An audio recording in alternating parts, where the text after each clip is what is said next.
12 आमदार आहेत कोल्हापूर जिल्ह्यामध्ये, 3 मंत्री आहेत आणि 3 खासदार देखील आहेत. त्यामुळे हे त्यातले एक संभाजीराजे स्वतः आहेतच. म्हणजे ते टॅगलाईनच अशी तयार केली आहे की आम्ही बोललोय, समाज बोललाय, आता तुम्ही म्हणजेच राज्यकर्त्यांनी किंवा नेत्यांनी बोलायचं.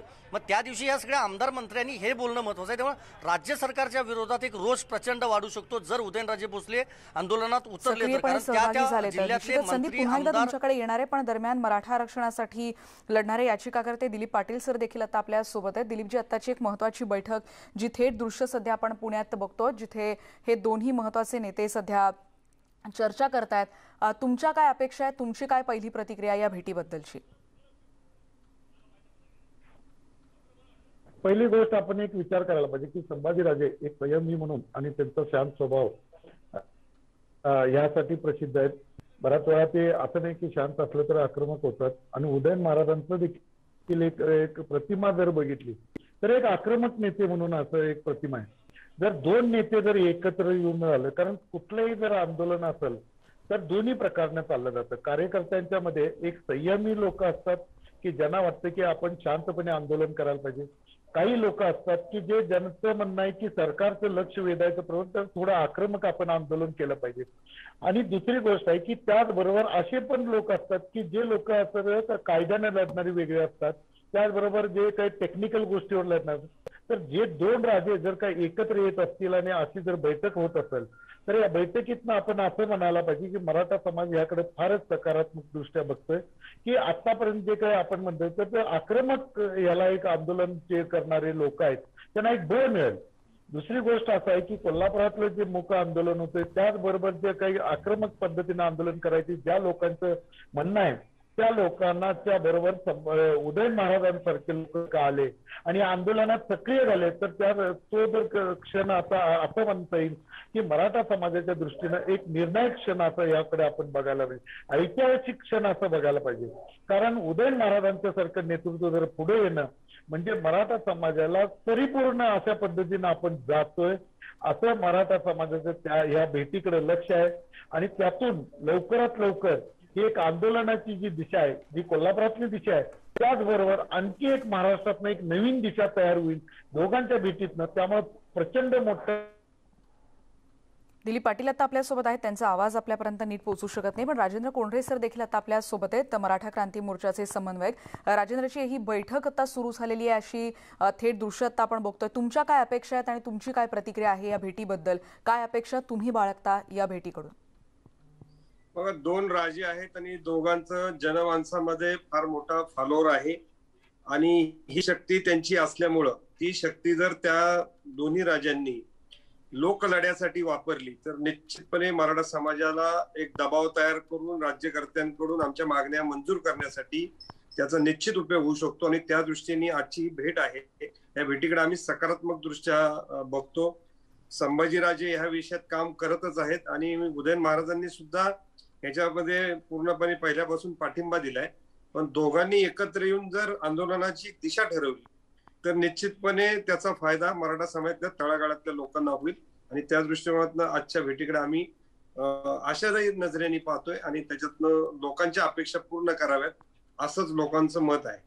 राजेंद्रजी, प्रश्न अशासाठी कारण 16 तारखेपासून या राज्यव्यापी आंदोलनाला सुरुवात होती आणि अगदी काही तास म्हणजे आज 14 तारीख आहे तेव्हा ही बैठक होणं आणि त्याच्या दृष्टीने याचं महत्त्व आणखीन आहे. सरकारवर दबाव वाढण्यासाठी आतापर्यंत अनेक गाठीबेठी घेतलेल्या आहेत संभाजीराजेने आणि त्यानंतर त्यांनी आंदोलनाची भूमिका स्पष्ट केलेली आहे. या काही तास होणाऱ्या आधीच्या बैठकीनंतर सरकारवर कशा रीतीनं दबाव तयार होऊ शकेल असं आपल्याला वाटतं आणि तसं असेल तर काय शक्यता वर्तवल्या जाऊ शकतात? बघा, सरकार ज्या पद्धतीने मराठा समाजाला मूर्खात काढायचा प्रयत्न करत आहे तर अत्यंत निषेधार्ह आहे. गेली 12-15 महिने आम्ही जे मोर्चे पूर्वी निघाले त्या काळाच्या सरकारमध्ये सारथी संस्था निर्माण झाली, तिची मुस्कटदाबी करून तिची सगळी पार वाट लावली. मग त्याच्यासाठी आम्हाला परत संभाजीराजे त्याच ठिकाणी आंदोलन करावं लागलं. अण्णासाहेब पाटील महामंडळाचं एक्सपान्शन करायच्या ऐवजी त्याचे 34 लोक कामावरनं काढून टाकले. म्हणजे मागच्या लोकांनी काही जर चांगलं केलं तर त्याच्यावर तुम्ही कळत चाडवा, ज्याचं क्रेडिट त्याला द्या. परंतु काय होतंय की प्रत्येक गोष्ट चुकीची झाली असं इंटरप्रेट करून मराठा समाजाच्या ज्या मूलभूत मागण्या त्याच्याकडे दुर्लक्ष होतंय. आणि ते दुर्लक्ष आम्ही 6 जूनची मुदत देऊन सुद्धा सरकारने कोणत्याच प्रकारे मुलांचं काम केलेलं नाही. नियुक्त्यांचा प्रश्न प्रलंबित आहे. त्यानंतर एसटी महामंडळात नोकऱ्या देतो म्हटले, तेही प्रलंबित आहे. 26 गुन्हे मागे घेतले नाहीत. मग जे सरकारच्या ताब्यामध्ये विषय आहेत ते जर होणार नसतील तर आम्हाला ह्या पद्धतीने लोकांच्या आंदोलनाच्या जे काही अपेक्षा आहेत त्यासाठी रस्त्यावर उतरावं लागतं. आणि म्हणून 16 तारखेला जे आंदोलन आहे की आम्ही आता बोलून सगळे थांबलोय, आता सरकारने बोलावं, लोकप्रतिनिधींनी बोलावं आणि त्याच्यानंतर समाज आपली दिशा ठरवेल. निश्चितच. राजेंद्र, आतापर्यंत कसं होतं की आपल्याला माहिती आहे संभाजीराजेंनी या जेव्हा शिवराज्याभिषेक दिनी त्यांनी भूमिका मांडलेली होती आणि आंदोलनाची घोषणा केली होती, त्याआधी त्यांनी राजकीय नेत्यांच्या भेटी घेतल्या होत्या आणि त्या पार्श्वभूमीवर आत्ताही 2 राजेंची भेट होणं, ज्यांना आपण म्हणू शकतो की त्यांच्या मताला वजन आहे आणि त्याचबरोबर त्यांना मानणारे अनेक जण आहेत आणि त्यामुळे कशा रीतीने एक उत्साह संचारू शकतो या आंदोलनामध्ये असं आपल्याला वाटतं जर उदयनराजे सक्रियरित्या आंदोलन होईल. थोडस आंदोलनामध्ये एक आमच्या चुका एक महत्वाच्या आहेत की राज्यकर्त्यांना राजकारण सुद्धा शिकवावं लागतं आणि जनतेने, मराठा समाजाने अशा पद्धतीने राजकारण केलं नाही.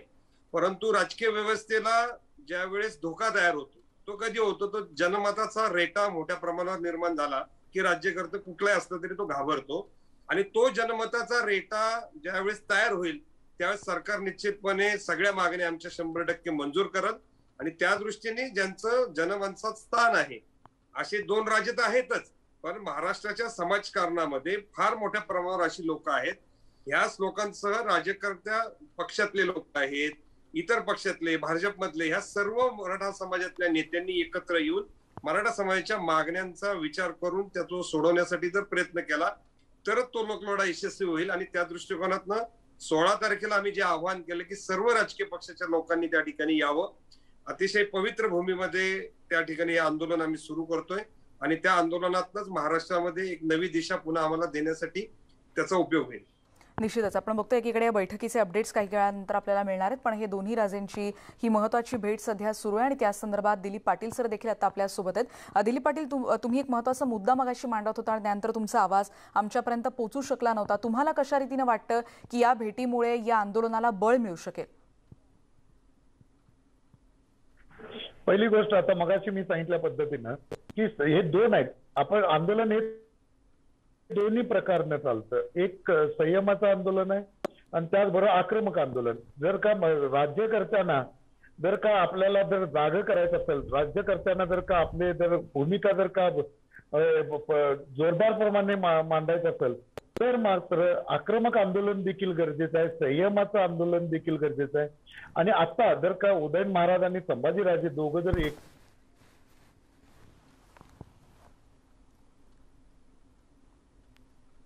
दिलीप सरांचा आवाज पुन्हा एकदा आपल्यापर्यंत पोहोचू शकत नाही, पण आपण या सगळ्या मान्यवरांची चर्चा अशीच सुरू ठेवणार आहोत. आणि एकीकडे पडद्यावर आपण थेट दृश्य बघतोय जिथे सिंध सोसायटीमध्ये संदीप पटेल यांच्या घरात ही महत्त्वाची बैठक सध्या सुरू आहे. क्षणाक्षण असे अपडेट्स न्यूज 18 लोकमतवर आम्ही तुमच्यापर्यंत पोहोचवत राहणार आहोत. एका ब्रेक नंतर पुन्हा भेटूयात. पहा फक्त न्यूज 18 लोकमत.